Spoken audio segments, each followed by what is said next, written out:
Welcome in. Today, we're going to be diving into the world of Jose Luis Pancracio, Okay.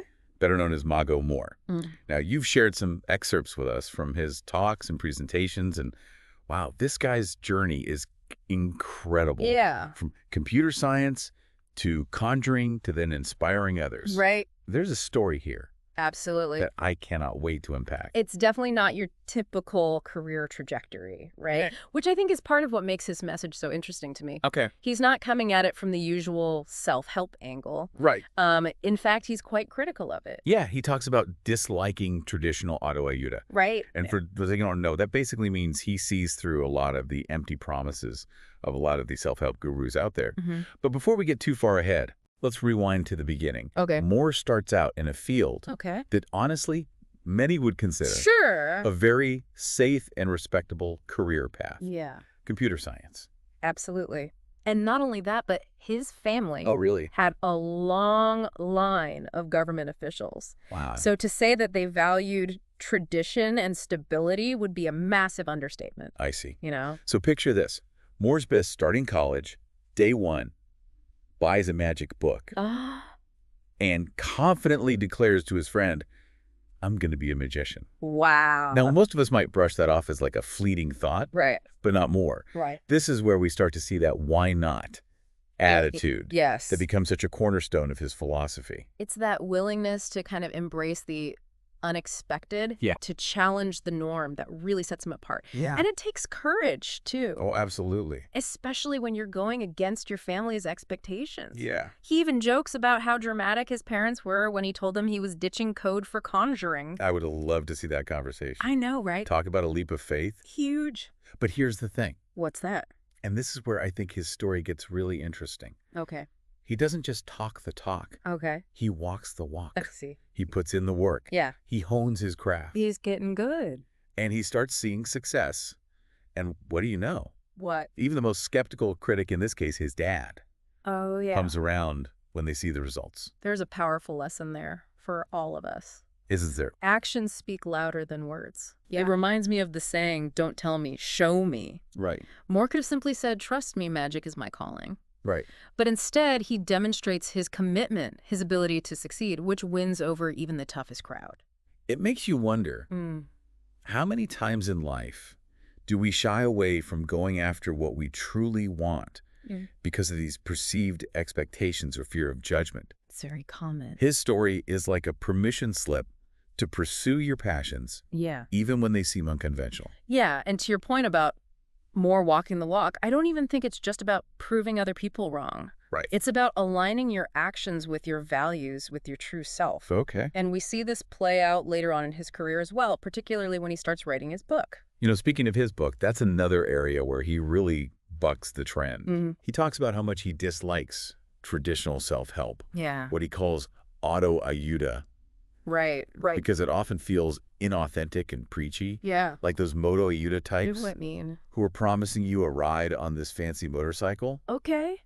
but they haven't even learned to ride it themselves. Oh, I see. Okay, yeah. So it's kind of like that. That's such a vivid analogy, and I think it really resonates. Yeah. Because we've all encountered those people, You're right. the ones who preach success, but they haven't necessarily embodied it themselves. Yeah, exactly. Yep. And that's what makes Moore's approach to writing his own book so refreshing. Okay. He doesn't shy away from vulnerability. Yeah. He talks about his own stumbles and failures, Yeah. which I think makes his message all the more relatable and believable. Totally. He's essentially saying, look, I'm not perfect. Right. I've made mistakes. I've fallen down, but I've learned from those experiences, and that's what I want to share with you. Right. There's a humility there, a willingness to be real that you don't always see Right. in that self-improvement space. And the fact that he donates all the proceeds from his book to charity, Really? that speaks volumes Wow. about his commitment to actually making a difference and not just profiting off people's desire for self-improvement. Yeah, it circles right back to that idea of aligning your actions with your values. Right. Like he could have kept all the profits, Right. but instead he chooses to use his platform to give back, Yeah. which I think further reinforces his authenticity. Yeah. It's not just about talking the talk, it's about living it.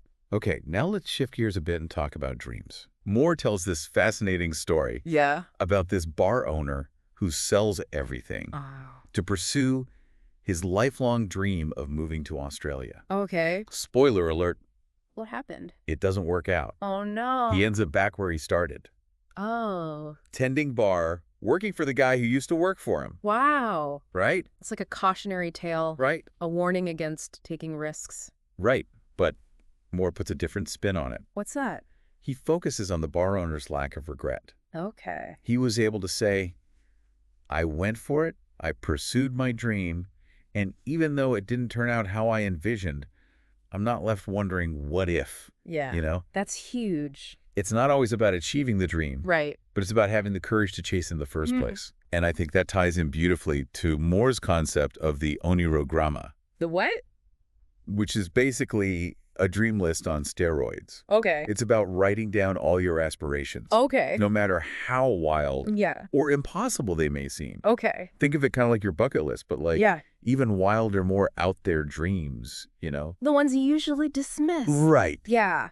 Like we shouldn't. It's about giving ourselves permission Yeah. to dream big, to imagine possibilities Yeah. beyond our current circumstances. Right. And more importantly, taking action Yeah. on those dreams. Like the bar owner. Just like the bar owner, yeah. Moore emphasizes that trying and failing is far more valuable than living with the regret of never trying at all. 100%. And that reminds me of like a common phrase you hear in the startup world. What's that? Fail fast and fail forward. I love that. Yeah. It's about embracing those failures Yeah. as learning opportunities, Yeah. as stepping stones on the path to growth. That's a great way to look at it. And speaking of overcoming obstacles, Moore's own life, Yeah. particularly raising a son with cerebral palsy, Right. speaks volumes about his resilience and ability to find joy, Absolutely. even amidst the challenges. It's a testament to his strength and his ability to find meaning and purpose, Right. even in the face of adversity, Yeah. which we all face. Who do? It's a reminder that life isn't always easy, Oh. but it's really how we navigate those challenges that defines us. Now, Moore also talks about this idea of afilar el hacha, Which means? which translates to sharpening the axe, and he relates it back to his background in computer science, Okay. emphasizing the importance of optimizing our efforts. So working smarter, not harder, Right. which is something I think we can all relate to, Especially these days. especially in today's fast-paced world. Yes. He actually uses a really good analogy, Oh, yeah. a Formula One pit stop. Okay. Sometimes you have to take a strategic pause, Right. even if it seems like you're losing time to like change your tires, Right. adjust your strategy, Okay. and ultimately perform better in the long run. It's that whole idea of taking a step back Yeah, to evaluate, recalibrate. to refine your approach, Yeah, which can often lead to greater gains in the long run. exactly. He even breaks it down to like time management, Okay. suggesting that we treat our goals like a marathon. Instead of focusing on the daunting 42 kilometers, he says, focus on the next 10. I see. Make it manageable. Yeah. Break it down into smaller, more achievable steps. That's a great way to combat overwhelm. Isn't it? It's so easy to get discouraged when we fixate on the enormity of a task Right. or a goal. Or a goal, right? But by breaking it down into those smaller, more manageable chunks, Yeah. you build momentum, you gain confidence, Right, and yeah. you're much more likely to persevere. It's like that old saying, how do you eat an elephant? How do you know? One bite at a time. One bite at a time. Right. I like that. And speaking of elephants, Oh, here we go. Moore has this other great analogy Okay. that I think ties into this idea of breaking things down and understanding our own internal processes. Okay. The Jeanette and the Elefante, Okay. the rider and the elephant. The rider and the elephant. Okay. He borrows this from the work of Jonathan Haidt, Okay. and it's a brilliant way to illustrate the constant tug of war between our rational side and our emotional side. That's good. Okay. So for those who haven't heard this one before, Yeah. the rider represents our logical brain, Okay. trying to steer us towards our goals, Okay. while the elephant symbolizes our powerful, often impulsive emotions. Great. I like it. And more often than not, that elephant has a mind of its own. Of course it does. That makes perfect sense. It's such a powerful visualization. Yeah. And I think it's particularly relevant when we talk about self-improvement, because so often we're trying to make those rational decisions. You know, Yeah. eat healthier, exercise, more, work towards that promotion. It's like we know what to do. But then our emotional elephant throws a tantrum Right. and wants that extra slice of cake or that extra hour of scrolling on social media. It's so true. We've all been there. All the time. That moment when you know you should be doing something productive, Right. but your emotions are pulling you in a completely different direction. It happens all the time. It's like that internal struggle that I think we all kind of face. And you know what I find so fascinating about Moore?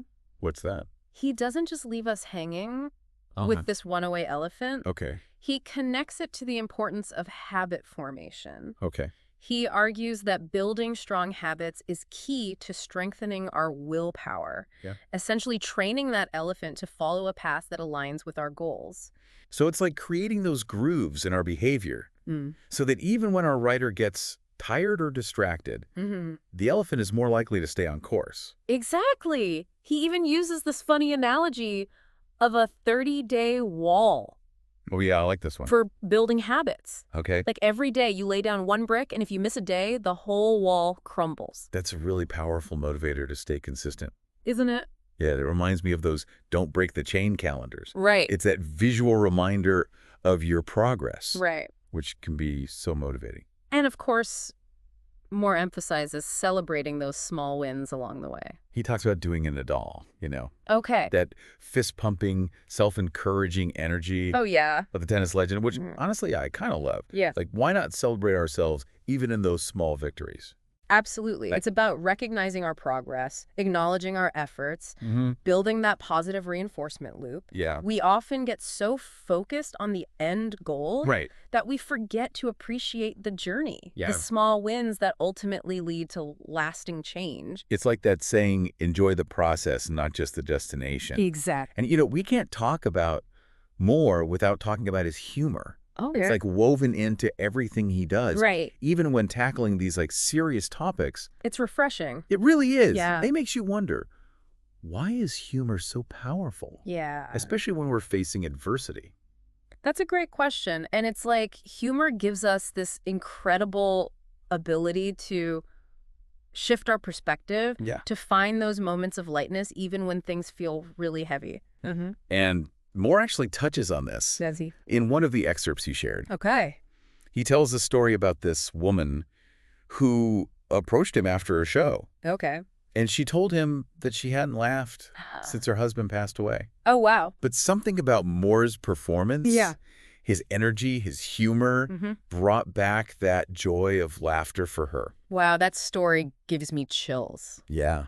It speaks to the profound impact that humor can have. Right. Not just as like a momentary escape, but as a source of healing and connection. Absolutely. It reminds us that even in the face of grief or hardship, there's still room for joy, for laughter, for those moments of shared humanity. I love that. To be honest, that story really resonates with me. I remember when I was going through a tough time. And a friend of mine just shared a silly meme with me. Oh, okay. It was such a small gesture, but in that moment, it was exactly what I needed. Yeah. It reminded me that even when things feel dark, there's still light to be found, often in unexpected places. It's so true. And laughter has that power. Doesn't it? To break down walls. Yeah. To create that sense of connection, to remind us that we're not alone in our struggles. Yeah. It's a universal language. It really is. That transcends cultures' languages, even our own internal struggles. As we've been unpacking Moore's story, Yeah. it strikes me that his approach to self-improvement What's that? isn't just about achieving goals. It's about living a richer, more fulfilling life. I love that, yeah. It's about embracing those why not moments, right? Pursuing our dreams even if they scare us a little. Yes. And finding the humor in the everyday, especially when things get tough. Especially when things get tough, because they will. They will. Right. This has been great. This has been fun. I've loved diving into Mago more. Me too. He's a fascinating guy. He is. And to our listener, we hope you found some inspiration in his unconventional wisdom. Absolutely. Remember, it's never too late to embrace those why not moments and create a life that's both meaningful and magical. I love that. I think we can all take something from that. I